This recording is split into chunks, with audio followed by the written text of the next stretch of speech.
일상에 바쁜 여러분들을 대신해서 지식과 인사이트를 정리해드리는 매일 독서 매일 인사이트입니다. 오늘은 짐 로저스의 신간 위기의 시대 돈의 미래, 이 책에 대해서 한번 살펴보도록 하겠습니다. 짐 로저스는 미국인인데 아마 미국에서보다 한국에서 더 인기가 높은 투자가가 아닐까 그런 생각이 듭니다. 이유는 짐 로저스가 자신의 전 재산을 통일 한국에 투자할 것이다. 세계에서 가장 자극적인 나라, 가장 보석 같은 나라가 될 것이다. 이런 발언으로 많은 환호를 받았죠. 우리나라에서. 이후에 지금 거의 해마다 한 권씩의 책을 국내에서 이제 출간을 하고 있는 것 같습니다. 짐 로저스는 굉장히 많은 예언을 했고, 그런 것들이 이제 적중을 많이 했죠. 블랙 먼데이라든가 닷컴 버블, 글로벌 금융 위기, 그리고 조지 소로스하고 퀀텀 펀드를 만들어서 이름과 같이 양자 도약을 했죠. 무려 4,200%의 그 수익을 올린 그런 전설적인 투자가로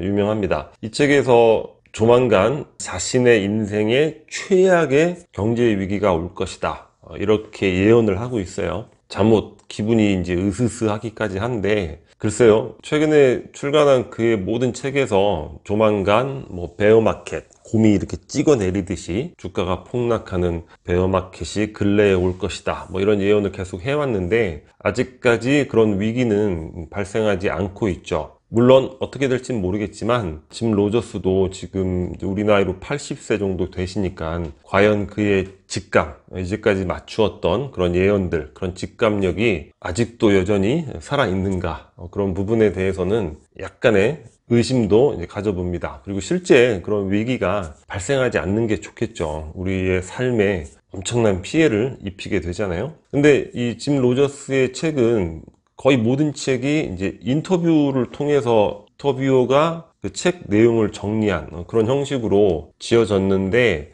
최근에 이 세 권의 책들이 거의 내용이 흡사해요. 거의 내용이 이제 반복되고 흡사합니다. 그래서 오늘은 이제 위기의 시대 돈의 미래, 이 책에 대해서만 살펴볼 것이 아니라 근래의 짐 로저스의 세 가지 책에 대해서 간단하게 요점 정리를 전체적으로 한번 해보도록 하겠습니다. 첫 번째 책이 우리나라에서 대단히 큰 반향을 불러일으켰던 세계에서 가장 자극적인 나라, 이 책이죠. 이 책은 주요 내용이 한국과 일본의 미래에 대해서 다루고 있는데, 한국에 대해서는 향후 10년, 20년 사이에 이 세계에서 가장 매력적인 나라로 변모할 것이고, 역사상 아주 유례가 없는 그런 기회의 땅이 될 것이다. 그러니까 세계사의 전면에 등장할 것이다. 저도 처음에 이 책을 읽었을 때는 좀 흥분이 되고 그랬죠. 이 짐 로저스가 이렇게 단언하는 이유는 이제 북한의 개방이라는 전제 조건이 있단 말이에요. 근데 여전히 그런 부분들이 이루어지지 않고 있으니까 최근에는 좀 답답한 느낌도 들곤 합니다. 반면에 일본은 어떻게 예언을 했냐면, 자, 50년 내에 거의 국가의 존폐가 위험할 정도로 추락할 것이다, 이렇게 이야기를 했습니다. 일본의 여러 가지 문제를 안고 있다는 거예요. 특히나 이제 개방성의 결여, 이런 부분들이 일본이 갖고 있는 많은 장점에도 불구하고 큰 단점이 된다. 한반도 통일 이전에 이제 경제 통합 정도의 개념으로 이해를 하면 될 것 같은데, 자, 한반도 남북한 경제 통합을 했을 경우에 경제 통합의 이제 수혜 산업들이 어떤 것이 있느냐, 투자할 대상, 그런 것들이 무엇이 좋겠는가, 자신의 견해를 이야기를 하고 있는데, 관광업, 물류업, 의류업, 전력, 컴퓨터 등등등, 사실 거의 대부분의 산업이 경제 통합의 이제 수혜 산업들이 된다는 거야. 본인이 직접 북한에도 가봤지만 북한에는 의자도 없고 전기도 없다는 거야. 그러니까 한국 기업이 사실 거의 대부분 수혜를 입게 될 것이다, 이렇게 이야기를 하고 있습니다. 그리고 이 책 안에 미국의 속내라는 그런 개념이 나오는데 구체적인 내용은 밝히고 있지 않아요. 그러니까 문재인 대통령이 굳세고 강인한 대통령인데, 만약에 미국에 굴복을 하게 된다면 한반도는 대혼란에 빠지고 전쟁이 일어날 것이다, 이런 이야기를 하고 있는데, 과연 그 속내라는 게 어떤 내용인지, 책을 인터뷰가 일부러 빼먹었는지 궁금했던 기억이 있습니다. 그리고 양극화에 대한 자신의 견해를 이야기를 하고 있어요. 우리 사회, 양극화, 굉장히 심각한 문제잖아요. 근데 짐 로저스는 자본주의, 특히 자본주의의 여러 가지 형태 중에서도 신자유주의 스타일의 자본주의가 양극화를 심화시키고 있죠. 근데 약간은 이제 자신이 투자가니까 신자유주의적인 자본주의를 이제 옹호를 하고 있는데, 사실 역사를 살펴보면, 이분은 전공이 역사잖아요. 역사를 살펴보면 지금과 비교가 안 될 정도로 빈부격차가 심했다는 거예요. 지금의 양극화는 그것에 비하면은 나아진 상황이다. 그러니까 인간의 생활 수준을 향상시키는 데 있어서 자본주의를 능가하는 그런 시스템은 없다, 이렇게 이야기를 하고 있습니다. 제가 양극화를 옹호하는 거 뭐 절대 아니고, 그리고 굉장히 심각한 사회 문제라는 거, 그리고 반드시 개선하고 해결해 나가야 될 그런 문제라는 거, 저는 굳게 그렇게 생각을 하고 있는데, 제가 이 말씀을 드리는 이유는 뭐냐면, 우리가 양극화라는 개념에 대해서 너무 또 고통을 받고 있잖아요. 이런 부분들도 한 번 정도는 뭐 생각을 해볼 필요는 있지 않을까. 아무리 힘들어도 뭔가 국가의 지원이 그래도 존재하는 그런 사회에 우리가 살고 있으니까, 너무 부정적인 생각 속에서 삶의 의지를 아예 포기하는 그런 일은 없었으면. 그러니까 결국 50대 50이죠, 그죠? 50%는 자, 사회 문제를 개선하는데 정치적인 노력 같은 걸 하고, 자, 50은 뭡니까? 아무리 현실이 어렵다 하더라도 한 개인으로서 최선의 노력을 해야 된다는 거. 그런 후자의 50의 차원에서 한번 이런 개념을 참고해 볼 필요가 있을 것 같습니다. 그리고 중국의 부상. 짐 로저스의 모든 책에서 중국의 부상을 이야기를 하고 있어요. 그러니까 짐 로저스는 패권국이 바뀐다, 이렇게 확신을 하고 있죠. 미국의 패권은 자 가고 있고 중국의 패권이 오고 있다, 이렇게 이야기를 하고 있는데, 그 근거가 사실 흥미로운데 뭐냐면, 중국이 해마다 일본의 한 10배 정도 되는 그런 기술자를 배출한다는 거예요. 엔지니어, 뭐 과학자, IT 전문가 10배가 된다는 거예요, 졸업생이. 물론 그 10배가 다 우수한 인력은 아니겠지만, 미국도 마찬가지라는 거예요. 그 10분의 1이지만 그게 다 또 우수한 인력은 아니라는 거죠. 우리 많으면 달라진다, 뭐 이런 물리학적 개념도 살펴보곤 했는데, 이런 부분들이 어떤 형태로든지 간에 국가 발전에 큰 차이를 시간이 흘러가면서 만들어낼 것이다, 이렇게 이야기를 하고 있습니다. 그래서 새로운 실리콘밸리로 중국의 이제 선전을 지목을 하고 있죠. 투자 노하우에 관해서는 기본적인 사항을 이야기를 하고 있는데, 투자가로 성공하고 싶다면 자신이 잘 알고 있는 종목에만 투자를 해야 된다, 이렇게 이야기를 하고 있습니다. 그러니까 only 자신이 잘 알고 있는 종목, 알고 있는 게 없으면 어떡하나. 그러니까 그 종목을 잘 알 때까지, 충분히 알 때까지 공부를 열심히 해야 된다는 거죠. 허탈한 조언인 것 같으면서도 가장 유용한 조언이 될 수 있죠. 저도 약간의 투자를 해본 경험은 있는데, 제가 잘 알고 있는 분야에 대해서는 높은 확률로 이제 수익을 올릴 수 있는 거죠. 하지만 잘 모르면서 어떤 타인들의 조언이나 전망 이런 걸 듣고 투자를 하면 실패하는 확률이 굉장히 높았던 그런 기억이 있습니다. 마지막으로 젊은이들에게 조언을 하고 있는데, 이것도 기본적인 조언이긴 한데, 외국어를 배워라, 이렇게 이야기를 하고 있습니다. 너무 많이 들어서 뭐 새롭게 느껴지진 않는데, 또 막상 이런 부분들을 열심히 또 실행하고 있는 경우는 뭐 많지는 않은 것 같아요. 이유는 그 언어를 알게 되면 접할 수 있는, 획득할 수 있는 정보의 양이 어마어마하게 차이가 난다는 거죠. 그러니까 위기의 시대, 돈의 미래, 이 책에서도 이 부분에 대해서 자세히 이야기를 하고 있어요. CNN 자기는 안 본다는 거예요. 너무 편향적인 정보만 준다는 거죠. 중국 하면 악마 같고, 러시아 하면 뭐 악당 같고, 그래서 자기는 전 세계에 주요한 언론들을 한 5개 정도 크로스 체크를 하고 있는데, 그런 것들이 가능하려면 언어가 돼야 되잖아요. 근데 짐 로저스는 영어를 하니까, 미국인이니까 영어로는 방송이 다 가능한데 한국어로 방송하는 경우는 없죠. 그리고 우리가 읽을 수 있는 책도 오직 번역이 되어야지만 읽을 수 있잖아요. 그러면 결국에 또 제한된 정보를 취득을 하는 거니까 반드시 영어 그리고 플러스 알파 정도의 외국어는 평생 공부를 해야 되지 않을까, 그런 생각을 해봅니다.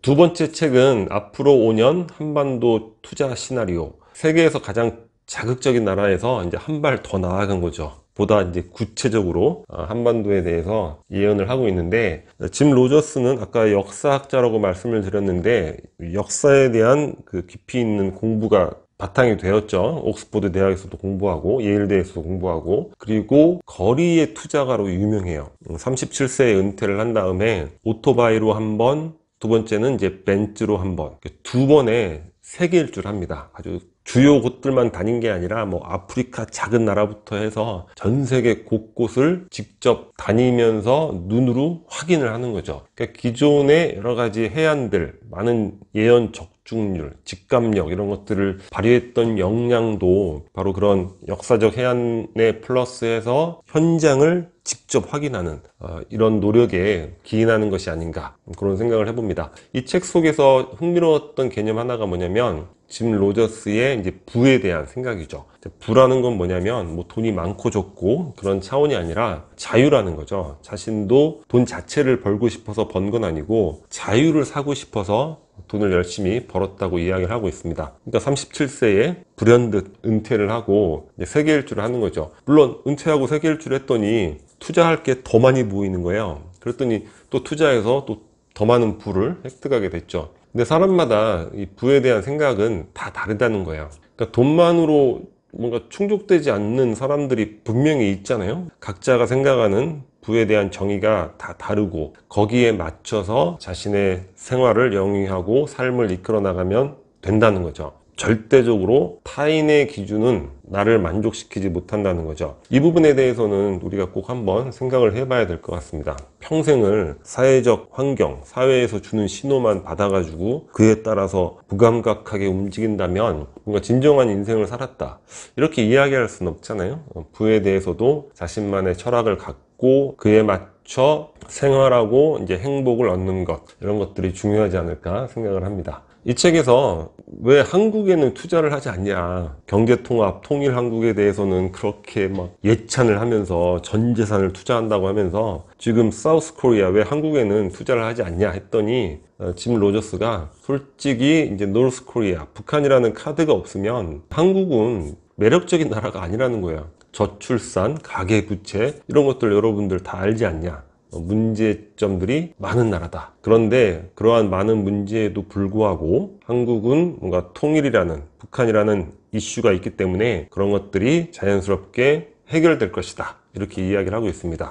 일본하고는 다른 측면인 거죠. 그리고 독일이 통합되면서 서독이 많은 그런 경제적 부담을 졌잖아요. 그런 것도 있지 않겠느냐. 거기에 대해서는 다르다는 거예요. 독일 통합과 남북 통합은 다르다. 무엇이 다르냐? 일단 주변국들이 투자 여력이 풍부하다는 거예요. 한반도를 둘러싸고 뭐 중국, 일본, 미국, 러시아, 이게 주변국들이 다 돈이 많은 나라죠. 그리고 투자를 해서 수익을 올리고자 열망하는 그런 사람들이 많은 국가들에 둘러싸여 있다. 근데 독일은 그렇지 않았다는 거예요. 유럽에서 독일 빼놓고는 주변에 뭐 별 볼 일이 다 없다는 거죠. 그리고 동독과 달리 북한은 천연자원이 굉장히 풍부하기 때문에 그런 것으로도 충분히 경제 통합의 자금을 마련할 수 있다, 이렇게 이야기를 하고 있습니다. 그리고 이 한반도 통합에는 국제사회의 지지가 뒤따를 것이다. 이거는 잘 이해는 못하겠어요. 국제사회가 어떻게 지지를 할 것인가. 근데 짐 로저스의 의견은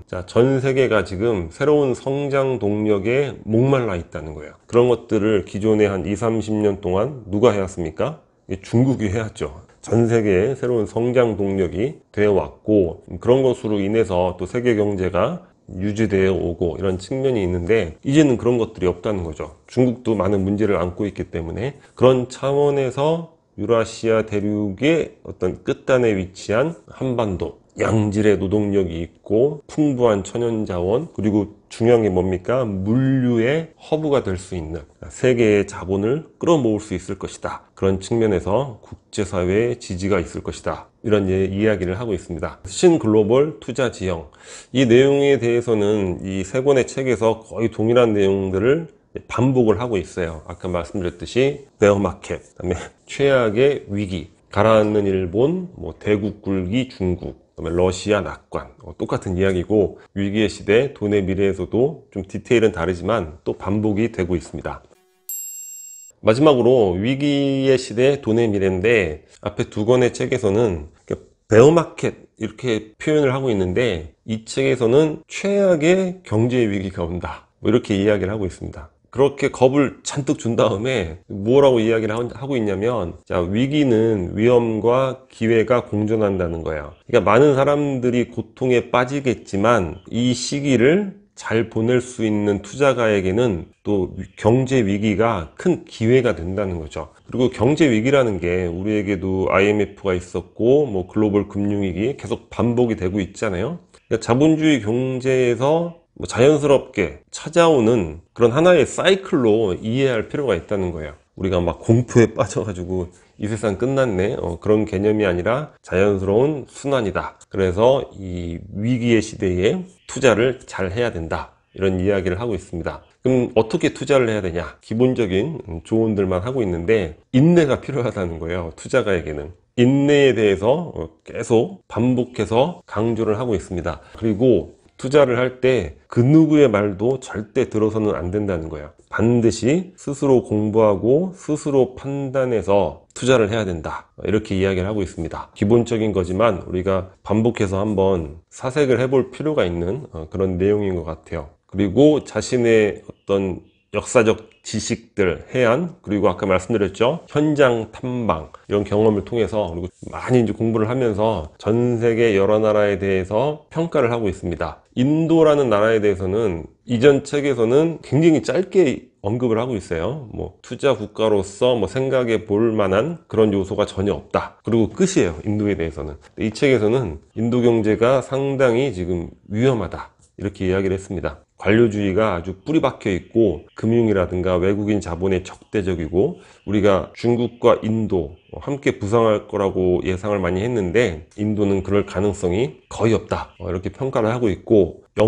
영국은 뭐 거의 망가졌다, 이렇게 이야기를 하고 있습니다. 브렉시트를 통해서 유럽과 결별이 되고 나면 영국으로서는 뭐 해나갈 수 있는 게 없다는 거예요. 유럽의 투자 허브가 런던이었는데 이제 누가 런던을 그런 투자의 허브 도시로 이용을 하겠는가? 암스테르담이나 다른 도시가 그런 자리를 차지할 것이다. 굉장히 비관적이고, 미국에 대해서도 굉장히 비관적이에요. 그러니까 짐 로저스는 중국이 패권국이 되고 부상할 것이고 미국은 쪼그라들 것이다, 이런 이야기를 하고 있는데, 약간 이해가 안 되는 부분이 뭐냐면, 짐 로저스가 항상 이야기하는 게 역사에는 예외가 없다는 거예요. 그러니까 패권국이 한번 해가 지면 끝장이라는 거예요.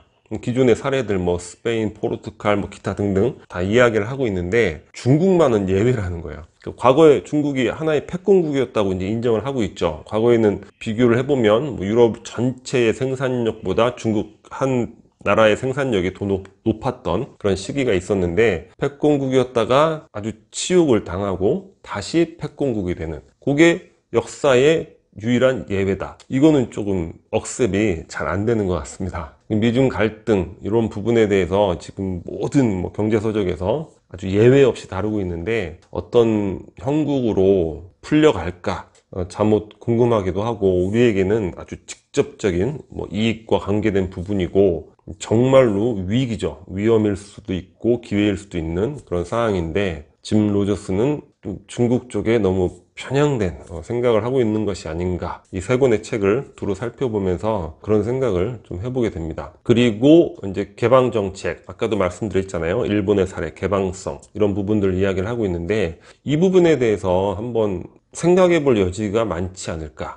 우리나라 같은 경우에 지금 막 시작이 되고 있죠. 은퇴하고 있고 인구에 바탕한 미래 전망이 다 그렇잖아요. 그러니까 우울한 어떤 소식밖에는 없죠. 그런 상황에서 우리나라도 개방성의 어떤 부분들, 이런 부분들을 한번 고려해 봐야 되지 않을까. 그러니까 캐나다나 호주, 사실 이 나라들이 뭐 특별한 산업이 있는 것도 아니고, 물론 뭐 지하자원 이런 것들은 많이 있지만, 이런 나라들이 외국으로부터의 유입, 뭐 유학이라든가 이민, 근데 이민도 굉장히 가려봤잖아요. 그러니까 교육 수준이 높고 또는 이제 많은 돈을 갖고 있는 투자 이민이라든가, 또 자신의 나라에서 부족한 직업군, 그런 부분에 대한 이민인데, 그런 것들이 국가 경쟁력을 유지하는 데 있어서 굉장히 중요한 역할을 해왔단 말이죠. 뉴질랜드도 그렇고 영어권이기 때문에 그런 것들이 가능했죠. 근데 우리에게도 한류라든가 언어에 버금가는 그 문화적 그 역량 같은 것들이 있고, 이런 것들이 실제 전 세계 젊은이들에게 굉장한 매력으로 다가가고 있잖아요. 그러니까 인구가 줄어들어서 대학이 뭐 문을 닫네, 뭐 이렇게 바라만 보고 이런 차원이 아니라 그들처럼 캐나다, 호주, 뉴질랜드처럼 대단한 제도는 아니거든요. 유학을 하면 그 나라에서 한 2년 정도 또는 1년 정도의 일할 수 있는 워크 퍼밋, 그러니까 일에 대한 허가를 해주는 거죠. 그런 부분만으로도 많은 사람들이 이제 유학을 가고 유입이 되고 있다는 거죠. 물론 그 사회에 필요한 인원, 인력이라고 판단이 되면 이민까지 도달하는 경우도 많지만, 많은 경우는 중간에서 그 나라에서 소비하고 공부하고 하면서 다시 돌아가는 이런 경우가 많죠. 우리도 이제 그런 부분들 한번 고려해 볼 필요가 있지 않을까, 뭐 이런 생각을. 근데 이민 얘기 나오면 지금 우리에게도 일자리가 부족한데 말도 안 되는 소리다 이렇게 비판하시는 분들이 많은데, 근데 일자리가 사실 겹치는 부분은 아니잖아요. 뭐 외국인이 와서 지금 뭐 삼성전자를 들어가고 KT를 들어가고 뭐 이럴 차원이 아니니까, 우리 사회에 활력을 유지하는 그런 방법으로서 어떤 짐 로저스의 역사의 바탕을 둔 개방성이라는 이런 철학, 이런 부분도 한번 고려해 볼 필요가 있지 않을까, 이런 생각을 해봅니다. 여튼 전체적으로 온전한 나라가 없다, 이렇게 이야기를 하고 있습니다. 독일도 지금 속으로 곪고 있다. 읽어보면 진짜 온전한 나라가 없어요. 물론 지금 우리가 뭐 형편이 그래도 나은 편이다 이렇게 뭐 말씀드리려고 하는 건 절대 아닌데, 너무 또 우리만 뭐 굉장히 불행한 것처럼 여기면은 이것도 심리적으로 문제가 있잖아요. 그러니까 정확한 지식을 바탕으로 해서 어떤 보편적인 차원에서 전 세계적인 삶에 대해서 생각을 해보고, 그 안에서의 또 우리의 삶, 나의 삶, 이런 것들도 고려를 해봐야 되지 않을까. 그런 시야를 넓히는 차원에서는 굉장히 유용한 독서가 될 수 있지 않을까, 그런 생각을 해봤습니다. 자, 짐 로저스의 최근 3권의 저작에 대해서 간단히 살펴봤습니다. 오늘 영상은 여기서 마치도록 하겠습니다. 캐리커처가 구독 버튼이고요. 구독과 좋아요 많이 부탁드리겠습니다. 감사합니다.